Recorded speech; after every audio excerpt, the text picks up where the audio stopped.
Good Morning Business, French Tech. Et à 6h43, c'est l'heure de la French Tech. Alors c'est vrai qu'on est un peu obsédé par les levées. Je suis un peu obsédé par les levées de fonds, mais enfin ça veut juste dire que l'écosystème de la French Tech continue de se financer, c'est important. Et en plus, on est très heureux de recevoir la cofondatrice d'Innovafeed, Aude Gouault, ce matin. Bonjour. Bonjour. Alors c'est vrai qu'il n'y a pas que l'argent dans la vie, il n'y a pas que les levées de fonds, mais c'est quand même l'indicateur que votre business modèle est pertinent, que vous faites du chiffre d'affaires et que vous êtes encore financé, ce qui n'est pas évident en ce moment. Vous levez ce matin 250 millions d'euros. Vous élevez des insectes. Absolument. Pour servir de nutrition animale et demain peut-être humaine. Absolument. On produit des nutriments à base d'insectes, la protéine, des acides gras pour nourrir les animaux comme le poisson, la volaille, le porc. Et les animaux domestiques? Alors les animaux et en effet nos amis, les chiens et les chats. Le gros enjeu, c'est la mouche noire, la mouche soldat noire. C'est quoi particulièrement? Alors en fait, c'est un insecte qui est spécialement riche en nutriments et qui nécessite peu de croissance pour se développer. Et l'enjeu, en fait, de ce qu'on fait, c'est de proposer des alternatives protéiques d'extrême qualité, beaucoup plus qualitatives que l'existant et surtout beaucoup plus durables. Grâce à cette mouche et à la technologie d'élevage qu'on développe, on arrive à produire des protéines qui ont une meilleure performance en termes de croissance santé animale, tout en réduisant drastiquement le bilan carbone.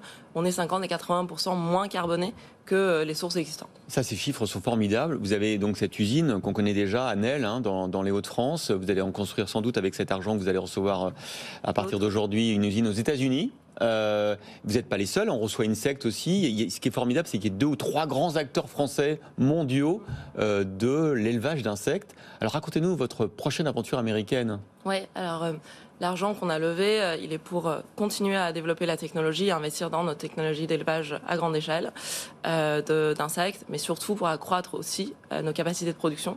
On va déjà réinvestir à Nesle. Donc on est en train d'étendre le site de production à Nesle. Combien de salariés là-bas? On est déjà à presque 150 et c'est la plus grande ferme verticale de production d'insectes au monde. Donc on continue à investir en France et on va à l'international avec les États-Unis au sud de Chicago. Nourrir les chiens et les poissons, c'est bien, mais est-ce que vous imaginez nourrir les humains? Parce que j'ai l'impression que ça fait 10-15 ans qu'on nous prédit cette révolution des humains qui vont, oui, demain on mangera des steaks à base d'insectes, de lombriques, etc.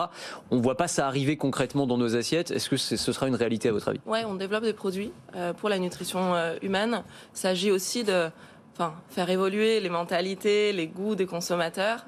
Donc on travaille beaucoup sur des recettes pour rendre ça bon, pour montrer que c'est bon plutôt. Qu'est-ce qu'on va manger en premier? Alors on a aujourd'hui déjà des apéros, vous les avez sur le marché. Nous on développe des choses un peu plus cuisinées. Donc je vais pas tout dévoiler. Bon. C'est justement sur les apéros, c'est pour ça que je posais la question, parce que les apéros, c'est vrai que il y a une autre start-up française. Tout à goût de curry, moi je trouve. Ouais, on les avait testés, ouais, exactement. Non mais c'est ça. Mais le truc, c'est que quand vous allez à l'apéro chez les copains, personne vous a jamais servi des lombriques. C'est sympa en plateau télé, mais est-ce que les gens vraiment consomment ça? Non, je pense que c'est un peu effrayant l'insecte en tant que tel, surtout quand on voit. En revanche, réduit en farine et retravaillé. Tout est une question de cuisine. C'est comme la protéine végétale. En fait, tout est une question de cuisine. Avec la bonne recette, ça peut être très bon. J'ai vu que la grande distribution commence un peu à habituer les consommateurs parce qu'il y a des truites fumées élevées aux mouches. C'est les nôtres. C'est les vôtres en plus. Exactement. Donc on travaille avec Auchan depuis 2018 et en effet, on a amené déjà dans l'assiette des consommateurs les premiers produits. Donc c'est des poissons, la truite fumée nourrie aux insectes, les nôtres. Et on a aussi des filières volailles, filières porc qui sont disponibles en grande surface aujourd'hui.